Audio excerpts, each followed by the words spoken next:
Acute kidney injury. AKI refers to a sudden and often reversible loss of renal function that develops over a period of days or weeks. Acute kidney injury, AKI, has multiple causes and is often multifactorial. Prerenal AKI occurs due to reduced blood perfusion to the kidney, decreasing the glomerular filtration rate, GFR. If not corrected, it can progress to renal injury, such as acute tubular necrosis, ATN. Causes of prerenal AKI: impaired perfusion, cardiac failure, sepsis, blood loss, dehydration, vascular occlusion. Renal AKI results from direct damage to the kidney itself. Common causes include nephrotoxic drugs that cause ATN, or allergic interstitial nephritis and glomerulonephritis, which involves inflammation and damage to the kidney's glomeruli. Renal causes of AKI: glomerulonephritis, small vessel vasculitis, acute tubular necrosis due to drugs, toxins, prolonged hypotension, interstitial nephritis due to drugs, toxins, inflammatory disease, infection.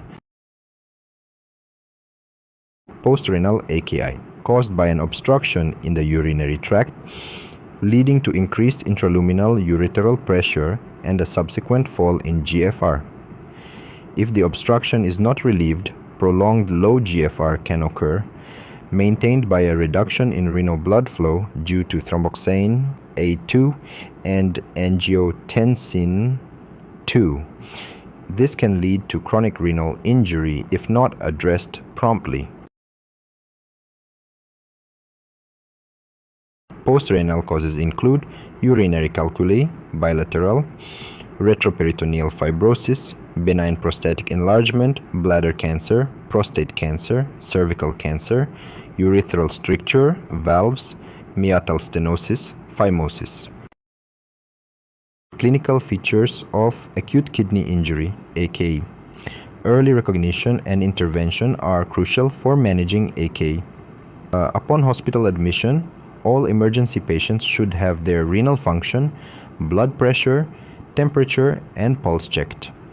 A risk assessment for AKI should be conducted, considering factors like diabetes, vascular disease, liver disease, and medications, such as ACE inhibitors and NSAIDs, that can affect kidney function. If high serum creatinine levels are detected, it is important to determine whether this is an acute condition, an acute on chronic event, or a sign of chronic kidney disease, CKD. Previous renal function measurements can help differentiate these possibilities.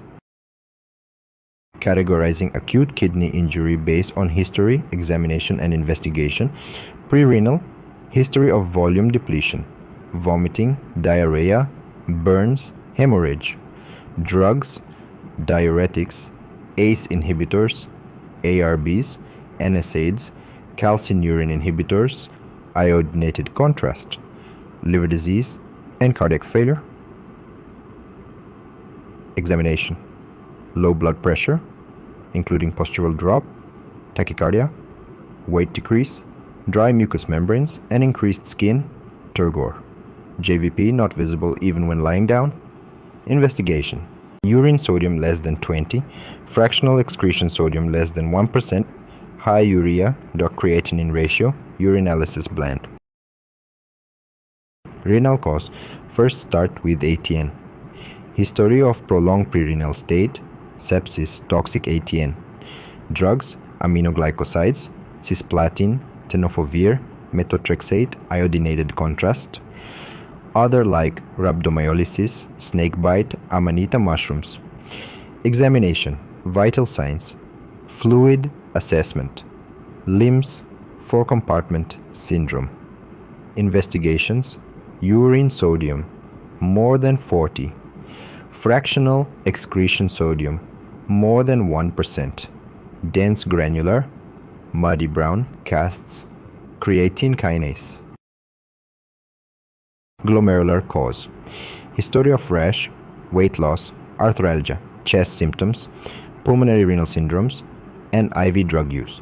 Examination: hypertension, oedema, purpuric rash, uveitis, arthritis.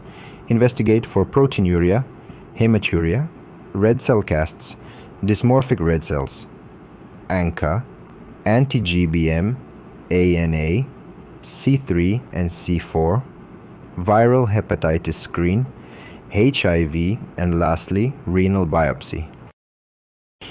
Tubulointerstitial. History: interstitial nephritis, drugs, PPIs, penicillins, NSAIDs, and sarcoidosis. Examine for fever and rash. Investigate for leukocyturia, eosinophiluria, and peripheral eosinophilia. White cell casts, minimal proteinuria. Tubular obstruction, 1 myeloma, cast nephropathy, paraprotein calcium myeloma or sarcoidosis. 2. Tubular crystal nephropathy, drugs, acyclovir, indinavir, triamterene, methotrexate. 3. Oxalate fat malabsorption, ethylene glycol. 4. Urate tumor lysis. Vascular causes including renal infarction, renal vein thrombosis, cholesterol emboli, malignant hypertension. History of flank pain, trauma, anticoagulation, recent angiography suspect, cholesterol emboli, nephrotic syndrome suspect, renal vein thrombosis, systemic sclerosis suspect, renal crisis, and 4. Diarrhea suspect, HUS. Examine for blood pressure, malignant hypertension, fundoscopy for livedo reticularis, cholesterol emboli, sclerodactyly for systemic sclerosis. Investigation: normal urinalysis or some hematuria, C3 and C4, cholesterol emboli, TMA, Doppler renal ultrasound or CT angiography, platelets, hemolytic screen, LDH consider ADAM TS13, and complement genetics if TMA. Post-renal history of prostate cancer, neurogenic bladder, cervical carcinoma, retroperitoneal fibrosis, and bladder outlet symptoms. Rectal examination, prostate and anal tone, distended bladder or pelvic mass. Investigation: urinalysis frequently normal, may reveal hematuria depending on cause. Renal ultrasound, hydronephrosis. Isotope renogram, delayed excretion if ultrasound inconclusive. Management: assess fluid status to determine fluid prescription. Hypovolemic: optimize systemic hemodynamic status with fluid challenge and inotropes if necessary. Euvolemic: match fluid intake to urine output plus 500 ml for insensible losses. Fluid overloaded: prescribe diuretics, high dose often required. If unsatisfactory response, prescribe dialysis. Metabolic derangements: hyperkalemia greater than 6.5 should be treated immediately to prevent arrhythmias. Administer calcium resonium to stabilize myocardium and glucose and insulin to correct hyperkalemia if potassium more than 6.5. Restoration of blood volume will usually correct acidosis, but severe acidosis may be treated with sodium bicarbonate 100 if pH less than 7. Delusional hyponatremia may occur if the patient has drunk freely despite oliguria or has received intravenous dextrose.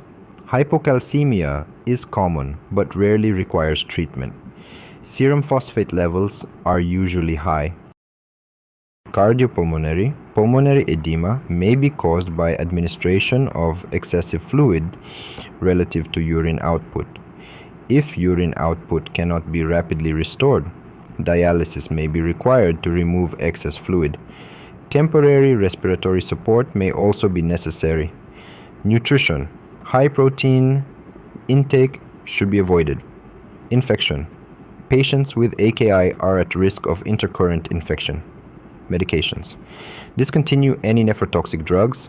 Vasoactive medications like NSAIDs and ACE inhibitors should be discontinued because they may prolong AKI. Renal tract obstruction: relieving obstruction in post-renal AKI.